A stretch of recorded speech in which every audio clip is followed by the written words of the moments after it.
आगे बढ़ते हैं और बात करते हैं वक्त की। हाँ, हमेशा कहते हैं कि आप वक्त की कदर करें तो वक्त आपकी कदर करेगा। आज आपकी मुलाकात करवाते हैं एक ऐसे पाकिस्तानी से जो 35 साल में कभी अपने दफ्तर पहुंचने में लेट नहीं हुए हैं। तला ऐसे में कई मौसम आए, सर्दियाँ, गर्मियाँ, बारिशें, तूफान, ट्रैफिक जैम और न जाने कितने मौके आए, मगर मजाल है जो मोहम्मद ज़ईन साहब कभी अपने दफ्तर लेट पहुंचे हों और अब उन्हें एक अनोखे अंदाज से उनके दफ्तर नवाजा है। वो एक एयरलाइन में जॉब करते थे और एक एयरलाइन ने अनोखे तौर पे उनको एक एजाज़ दिया। वो एजाज़ पता है आपको क्या है? क्या है वर्दा? जहाज पे उनका नाम लिखवाया गया। क्या बात है जी, आपको मिलवाएंगे हम मोहम्मद ज़ईन से, लेकिन उससे पहले हमारे पास एक पैकेज है, वो दिखाएंगे आपको। अच्छा जी, चले हमारे पास आप देख सकते हैं स्क्रीन पे भी, ये देखें एक जहाज है और इस पे ज़हीन साहब का नाम लिखवाया गया है। यस, और ज़हीन साहब हमारे साथ इस वक्त स्टूडियो में मौजूद हैं। सर वेलकम टू दुनिया बोल है सर। Thank you. कैसे आप? खैरियत से हैं? Thank you. ये बताइए 35 साल दफ्तर काम पे जाना, जी जी, बीवी तंग करती है घर पे से? आपने बड़ा अच्छा क्वेश्चन पूछा। बीवी यही कहती थी कि तुमने यूनाइटेड एयरलाइंस से शादी की है, मुझसे नहीं की है। अल्लाह अकबर। वो यानी सौतन है यूनाइटेड एयरलाइंस आपकी बीवी की। तो वो कहती है कि आप रोज़ जाते हो, मुझे टाइम नहीं देते हो, मैं घर को भी संभालती हूँ, बच्चों को भी संभालती हूँ, और आप जो है कभी कभी टेलीफोन आ जाता है, शॉर्टेज एम्प्लॉइज़ और कुछ है, तो मुझे जाना पड़ता था। क्या बात है।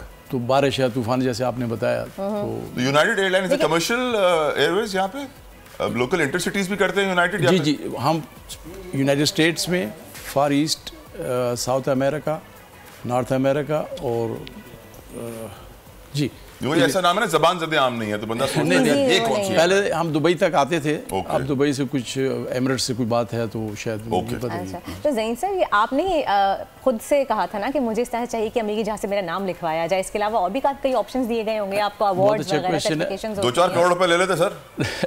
वो क्या हुआ कि मैंने मई 1986 में ज्वाइन किया था United airline in Los Angeles.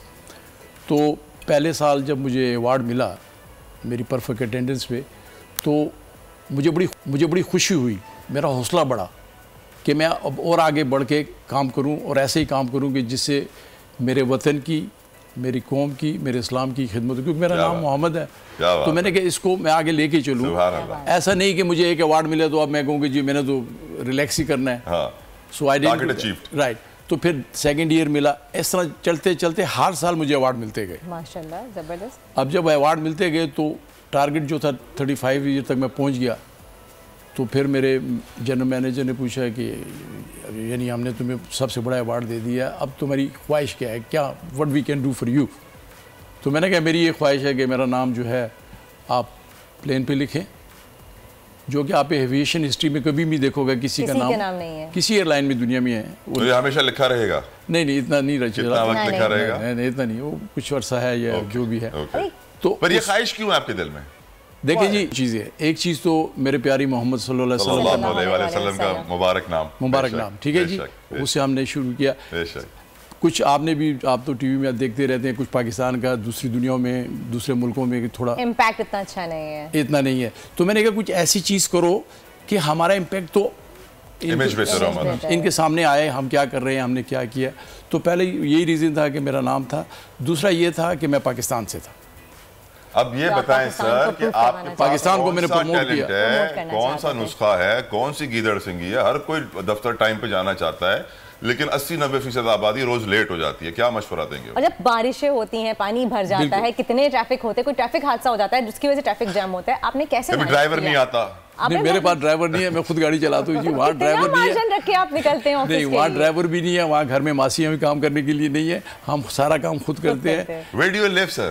Los Angeles. Los Angeles कब से रह रहे हैं? मैं 37 साल से। 37 साल से। तो ये बताएं कि आप पाकिस्तान जब वापस आते हैं, जी हर साल आता हूँ, तो आपका दिल खुश होता है या उदास होता है? बहुत खुश होता हूँ। अच्छा। अपने लोगों को मिलता हूँ, मैं गांव में जाता हूँ, पेशावर से हूँ, तो छोटे छोटे कस्बों में जाके देखता हूँ मेरे लोगों को। आप सोचते नहीं दुनिया इतनी तरक्की कर रही है, ये लोग तरक्की क्यों नहीं कर रहे? सोचता तो हूँ।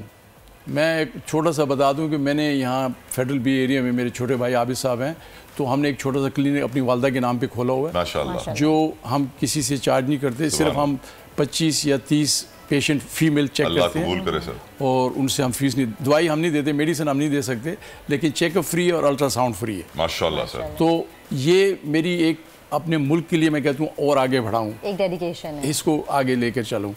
मैं हर साल पाकिस्तान आता हूँ, मेरा आप यकीन करें ये 22 आवर जर्नी है। इतना लंबा मोहब्बत आपको लेके आती मुझे है। हर साल मैं तलहन से सवाल का जवाब देना चाह रही थी, जो सवाल हमने किया था कि कैसे आप मैनेज करते हैं ऑन टाइम ऑफिस पहुंचना, अच्छा, क्योंकि बहुत चीजें ऐसी होती हैं कभी-कभी आप नहीं पहुंच पाते। नहीं, लेकिन बचपन से हमारी वालदा को खुदा जन्नत नसीब करे, वो हमें सुबह उठाने के लिए आया करती थी, तो कहती थी हम आप तुम्हें नाश्ता नहीं देंगे, जो भी नहीं उठेगा उसको नाश्ता नहीं मिलेगा नमाज के लिए। अच्छा, तो वहाँ से फिर एक डिसिप्लिन लाइफ में मुझे आया बचपन से ना। तो जब मैं LA पहुँचा तो उससे पहले मैं स्वीडन में था, स्कैंडिनेवियन एक कंट्री है स्वीडन, उनकी एक गाड़ी बनती है वोल्वो, शायद आपने जी, वोल्वो। तो मैं उसमें काम करता था, मैं क्वालिटी कंट्रोल इंस्पेक्टर था, इंस्पेक्ट करता था। तो वहाँ से भी एक आदत थी, क्योंकि वो भी बड़े पंक्चुअल हैं, टाइम के बहुत पंक्चुअल हैं। बाहर मुल्कों में ज़्यादा लोग पंक्चुअल बहुत पंक्चुअल हैं। वो जी 5 दिन काम करते हैं, Monday to Friday, love this country. Saturday Sunday उनको रहना ही रहना घर पे, एंजॉय करना है जहाँ पे भी। यानी कि शुरू से आपकी आदत बनती चली गई पंक्चुअलिटी की, और फिर आप आते चले गए। वक्त की कमी। मोहम्मद ज़हीन साहब बहुत बहुत शुक्रिया, थैंक यू सो मच। बहुत अच्छा लगा आपसे मिलकर, और आप पाकिस्तान के लिए एक बाइसे फख्र हैं कि पाकिस्तानी ऐसे भी हैं जो ऑन टाइम पहुंचते, वरना हमेशा अक्सर हम लोग बदनाम होते हैं। अल्लाह ताला हम पाकिस्तानियों को ये पंक्चुअलिटी दे और मोहम्मद ज़हीन साहब जैसा बनने की तौफीक अता फरमाए। 2022 बहुत सारे तोहफे भी देखे गया पाकिस्तान की आवाम को। पाकिस्तान की आवाम को एक तोहफा ये दिया कि आवाम को पता चल गया कि पाकिस्तान का मीडिया क्या है। साल 2022 में सबसे ज्यादा देखे जाने वाला चैनल बोल न्यूज रहा नंबर 1। हमने बहुत सारे शोज और ट्रांसमिशंस की, पूरा साल मुसलसल जदोजहद में निकल गया कि ये वोट ऑफ कॉन्फिडेंस के पीछे कौन लोग थे। तोड़े रेटिंग के सभी रिकॉर्ड। सोशल मीडिया पर भी सबसे ज्यादा तेजी से 2.4 बिलियन व्यूज का संगे मील अबूर किया। एंकर्स को भी आवाम में सबसे ज्यादा मकबूलियत मिली, और सोशल मीडिया पर भी बोल रहा सब पर भारी। सब्सक्राइब करें और बेल दबाएं ताकि कोई खबर रह न जाए।